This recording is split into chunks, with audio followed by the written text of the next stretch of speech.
Hello बच्चों, चलिए प्रश्न को पढ़ते हैं। लासा तेलिए का सिद्धांत लिखो।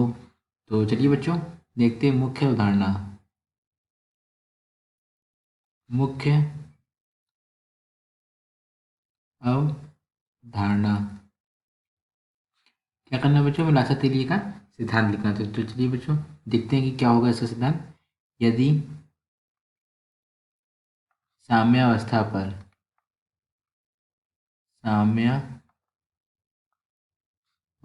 पर ताप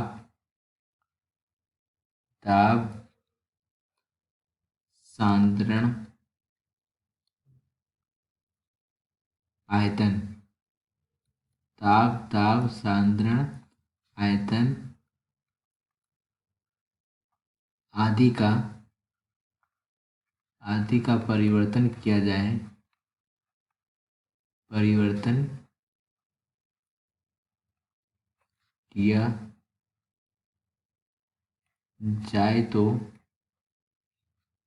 साम्यावस्था साम्यावस्था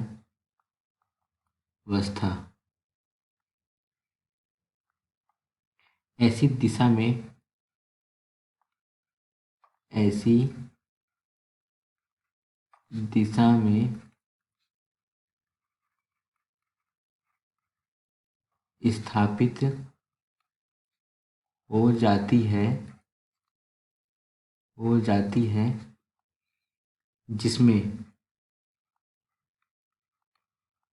जिसमें किए गए परिवर्तन का प्रभाव दूर होता है।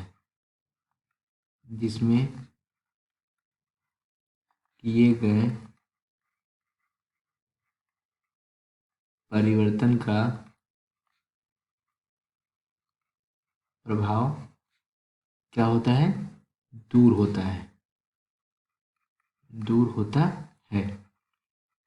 देखिए बच्चों, क्या कह रहा है कि हमारे पास जैसे कोई साम्यावस्था विक्रिया है बच्चों। क्या है? साम्यावस्था है। उस पर हम क्या करें? ताप दाब सांद्रण आयतन आदि का परिवर्तन किया जाए तो क्या होगा बच्चों? वहाँ पे साम्यावस्था ऐसी दिशा में स्थापित होगी जिस तरफ किए गए परिवर्तन का प्रभाव दूर होता है। चलिए बच्चों, अब हम समझते हैं कि क्या होगा यहाँ पे। देखिए, पहला हम समझते हैं ताप का प्रभाव। ताप का प्रभाव ताप बढ़ाने से क्या होगा बच्चों? अगर हम किसी रासायनिक साम्यावस्था की विक्रिया में ताप बढ़ाएंगे तो साम्य उस दिशा में स्थापित होगी। साम्य उस दिशा में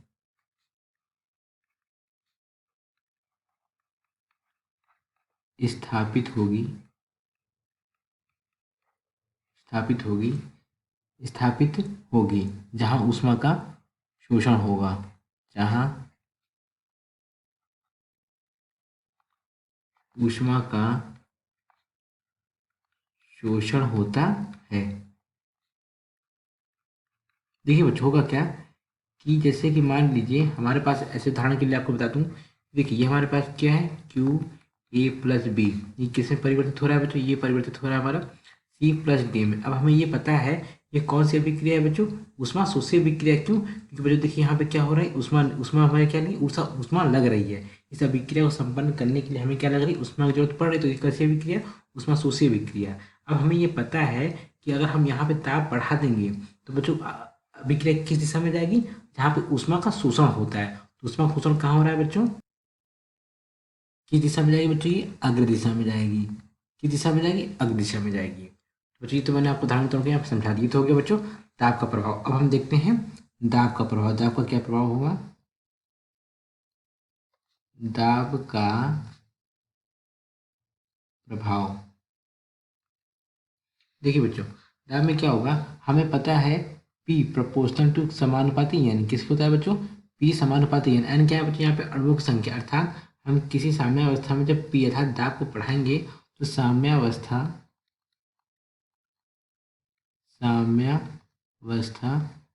उस ओर विस्थापित होती है। उस ओर विस्थापित होती है स्थापित होती हैं जिस ओर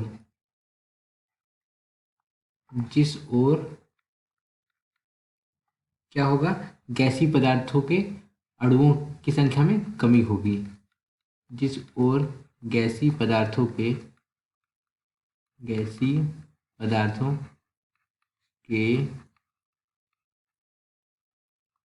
अणुओं की संख्या में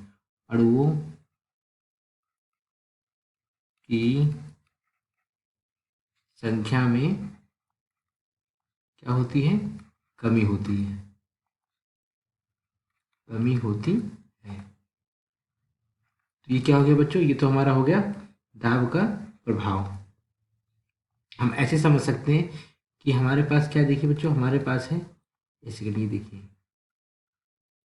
देखिए छोटा सा बता दो हमको क्या होगा। देखिए हमारा N2+3H2, ये हमें मिलके क्या देगा बच्चों, ये हमें मिलके देगा 2NH3, यानी कि अमोनिया के कितने अणु, 2 अणु। और यहाँ पे हमारा उत्प्रेरक क्या होता है बच्चों, आयन होता है। अब ये समझिए, अगर हम यहाँ पे क्या करेंगे, दाब का प्रभाव बढ़ाएंगे, अगर हम यहाँ पे पी करेंगे, दाब बढ़ाएंगे, तो क्या होगा बच्चों, उस ओर विस्थापित जिस ओर गैसीय पदार्थ के अणुओं की संख्या में क्या होती है, कमी होती है। तो अभिक्रिया हमारी किस हो जाएगी बच्चों, देखिए अभिक्रिया हमारी किस हो जाएगी, अग्र दिशा की हो जाएगी। क्यों, क्योंकि यहाँ पे बच्चों उत्पाद साइड में क्या हो रहा है, यहाँ पे 2 अणु, और यहाँ पे देखिए बच्चों विकारक साइड में कितने हैं, 4 अणु है, यहाँ पे 2 अणु है। तो दाब बढ़ाने में अभिक्रिया किस ओर जाएगी बच्चों, अग्र दिशा की ओर जाएगी।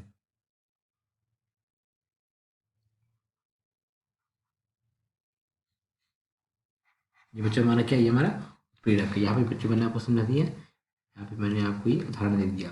अब हम देखते हैं किसका प्रभाव, दाब हो गया, अब हम देखते हैं सांद्रण का प्रभाव। सांद्रण का के प्रभाव में कुछ नहीं है, जिस तरफ की हम सांद्रण बढ़ाएंगे उस तरफ के बच्चों क्या होगी, अभिक्रिया स्थापित होगी। अर्थात अगर कोई रासायनिक साम्यावस्था में हम क्या करेंगे, अभिकारकों की सांद्रता को क्या करेंगे, बढ़ाएंगे, तो हमारा क्या होगा, अभिक्रिया किस दिशा की हो जाएगी, अग्र दिशा की ओर जाएगी। और हमने क्या किया, अगर उत्पादों की सांद्रता बढ़ा दी, किसकी सांद्रता बढ़ा दी, उत्पादों की सांद्रता अगर बढ़ा देंगे तो क्या होगा, हमारी अभिक्रिया किस दिशा की ओर जाएगी, अभिक्रिया जाएगी हमारी पश्चिम दिशा की ओर, अर्थात विपरीत दिशा की ओर स्थापित हो जाएगी। तो जिस अभिक्रिया में क्या होगा बच्चों, अभिकारक बढ़ा देंगे तो अग्र दिशा की ओर, और उत्पादों की सांद्रता बढ़ा देंगे तो क्या होगी, पश्चिम दिशा की ओर जाएगी। ये तो हो गया हमारे सांद्रण का प्रभाव। अब हम देखते हैं किसका, आयतन का प्रभाव। इसका आयतन का प्रभाव,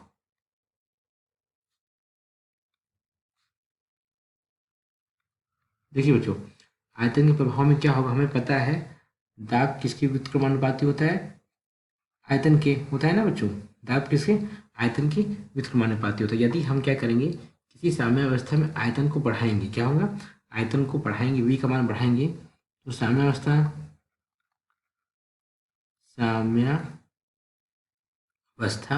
उस ओर विस्थापित होगी,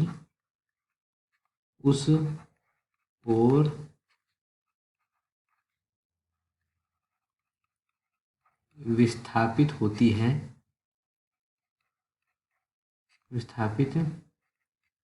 है जिस ओर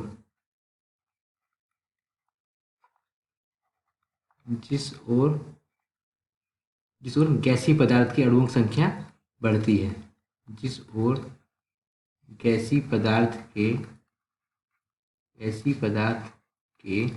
अणुओं की संख्या